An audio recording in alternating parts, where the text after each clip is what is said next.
What's going on, guys? Welcome back to another War Thunder video. Today I'm taking out the P-51D5 Mustang. And we're in a realistic battle. Or are we? Let's take a look at what we're facing here. I just spawned in, got an air spawn, and look what I'm facing here. A whole fleet of BF-109s and Fractal 190s. They're already right here. And if you're looking around, you may notice that the map is a little bit different from what we're normally looking at for Norway. This isn't Norway, this is Merchant Fleet, a ground strike map from Arcade.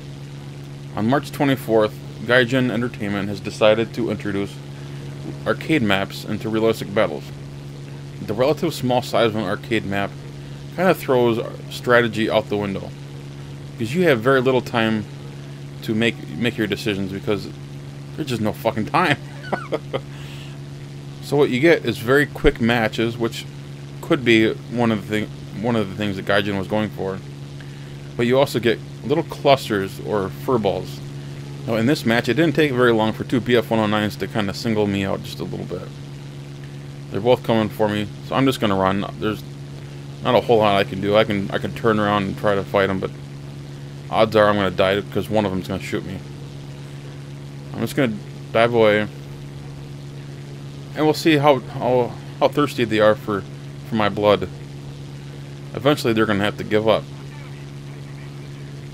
You see one of them peels off a little bit, he goes up high. This other 109 G2 will back off as well. Now, even though I was able to do some running to stay alive, this is about the extent to which you're gonna be able to run. An arcade map is very, very small, and if you find yourself in a pickle, there's not a whole lot you can do. When you have the size of a realistic battle map, you can run to safety. You can run, you can separate yourself from whatever the situation you're in. You can strategize, you can plan out your next move. You really can't in an arcade map. It is so small. It's like a sardine can, man. It's just not right to be forced into this small of a map. So without the ability to run and to give yourself any kind of time and room to think and maneuver, or hell, even just to climb, there's no ability to side climb in this. The map is just so damn small. It doesn't take anybody very long to catch up to you. And so what will happen is you end up getting into matches like this where it just turns into a freaking furball down below. Just like in an arcade match. We're only about 3 or 4 minutes into this match, and there are only 3 Germans left. And I'm afraid this is not the worst case scenario example of this kind of map. As I understand, this is a fairly typical match with the new arcade maps. The Germans didn't boom and zoom, they didn't energy fight, they turn fought and lost. Because they fought Spitfires down below. Turn fighting Spitfires in a 109 or a 190 is not gonna go your way most of the time. You're gonna end up losing, especially in a match like this where you're in such a tight cluster, in such a tight furball, just like in an arcade match. And you, all my guys down there, taking care of the Germans. Got one German over here. Got a Spitfire chasing him. I'll lend a hand if I can here. You never know. Some German pilots are actually quite good. It looks like the Spitfire is trying to stall him out. Yeah, he's going to starve him of all of his energy. Pretty clever tactic. 109's firing, but he's running out of energy awfully fast. Yeah, there you go. He's on the descent. So, as far as realistic battle maps, I think one of the honest complaints that I have about realistic battle maps are first they're just too damn big for their own good sometimes. Not always, but sometimes. I hate chasing the one last guy for like 20 minutes because he doesn't want to die at the very end of the match.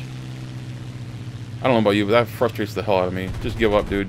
You lost. Your team sucked. Deal with it. The second complaint that I have about realistic battle maps is that there's no physical features. the maps are just so flat. There are no physical features.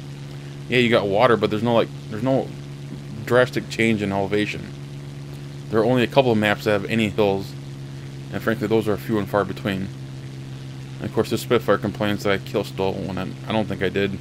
I mean, yes, he did technically crit that guy, but there was no fire or engine failure, so it was fair game in my opinion. He's got nothing to complain about. So yeah, realistic battle maps. I think we need to talk about actually how to redesign some of these maps, rather than just forcing arcade maps on everyone. As much as I would love to sit here and bash Gaijin for their changes to the realistic battles, I think they had good intentions, whatever those may have been. Because honestly, they don't talk a whole lot about what their plans are. They just say, here's the change, deal with it.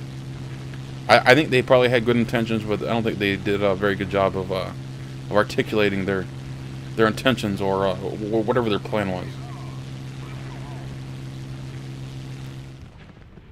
Now, the other problem with the new arcade maps for realistic battles is the rewards. As you're about to see, in their haste to get these arcade maps into realistic battles, they overlooked something. Yeah, even though I was in a realistic battle on an arcade map, I got rewards based on an arcade match. 1380 RP, that should be much higher. Right now it's unclear whether or not they're going to pull arcade maps from realistic battles just quite yet, but there is a petition in the forums. I'll put a link in the description below. If you want to vote, go ahead. Anyway, guys, thanks for watching. Hit that thumbs up button. And of course, if you're new to the channel, please subscribe. Take care, guys.